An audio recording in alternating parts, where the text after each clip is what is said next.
Malayali driver Tamil Nadu കൃഷ്ണഗിരിയിൽ കുത്തേറ്റ് മരിച്ചു. നെടുമ്പാശ്ശേരി സ്വദേശി ഏലിയാസ് ആണ് മരിച്ചത്. അക്രമിക്കായി തിരച്ചിൽ ഊർജിതമായി നടക്കുകയാണ്. വിവരങ്ങളുമായി നിതിൻ പ്രഭാകരൻ ചേരുന്നു. നിതിൻ, എന്തൊക്കെയാണ് പുതിയ വിശദാംശങ്ങൾ? പോസ്റ്റ്മോർട്ടത്തിന് ശേഷം മൃതദേഹം വിട്ടു നൽകിയോ? എങ്ങനെയാണ് വിശദാംശങ്ങൾ? കാളിദാസ് മലയാളി ഡ്രൈവറാണ് അതിദാരുണമായി കൊല്ലപ്പെട്ടത്. രണ്ടുപേരെ പോലീസ് കസ്റ്റഡിയിൽ എടുത്തതായി സൂചനയുണ്ട്. നിലവിൽ പോലീസിൽ നിന്നും നമുക്ക് ലഭ്യമാകുന്ന വിവരപ്രകാരം ഹൈവേ റോബറി നടത്തുന്ന സംഘങ്ങളാണ് ഈ കൊലപാതകത്തിന് പിന്നിൽ എന്നാണ് നമുക്ക് അറിയാൻ സാധിക്കുന്നത്. ഈ ലോഡുമായി പോയ ഡ്രൈവർ വിശ്രമിക്കുന്നതിനിടെ കൊലപാതകം നടന്നു എന്നാണ് അനുമാനം. ഈ കൊലപാതകം നടന്ന തൊട്ടടുത്ത ഉള്ള ഒരു ഹോട്ടലിലെ സെക്യൂരിറ്റി ജീവനക്കാരനാണ് ഈ വിവരം ആദ്യം പോലീസിൽ വിളിച്ച് അറിയിക്കുന്നത്. തുടർന്ന് പോലീസ് സ്ഥലത്തെത്തി പരിശോധന നടത്തി.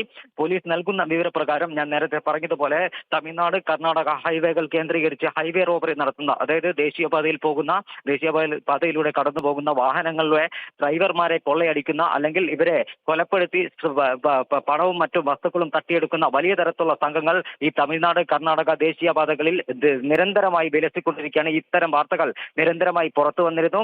ഈ സംഘം തന്നെയാണ് ഈ കൊലപാതകത്തിന് പിന്നിൽ എന്നാണ് പോലീസ് നൽകുന്ന ഒരു സൂചന. നിലവിൽ നമുക്ക് ലഭ്യമായ വിവരപ്രകാരം രണ്ടുപേരെ പോലീസ് കസ്റ്റഡിയിൽ എടുത്തിട്ടുണ്ട്. എന്നാൽ ഇക്കാര്യം പോലീസ് ഇതുവരെ ഔദ്യോഗികമായി സ്ഥിരീകരിച്ചിട്ടില്ല.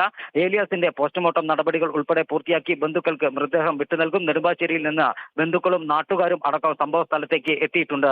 കാളിദാസ്, തീർച്ചയായും മലയാളി ഡ്രൈവർ കുത്തേറ്റ് മരിച്ച സംഭവത്തിൽ ഇപ്പോൾ 2 പേർ കസ്റ്റഡിയിലായതായാണ് ലഭിക്കുന്ന വിവരം. എന്തായാലും പോസ്റ്റ്മോർട്ടവും കഴിഞ്ഞിട്ടില്ല. പോസ്റ്റ്മോർട്ടത്തിന് ശേഷം മൃതദേഹം ഉടൻ തന്നെ ബന്ധുക്കൾക്ക് വിട്ടു നൽകും. വിശദാംശങ്ങളാണ് നിതിൻ പ്രഭാകരൻ നൽകിയത്.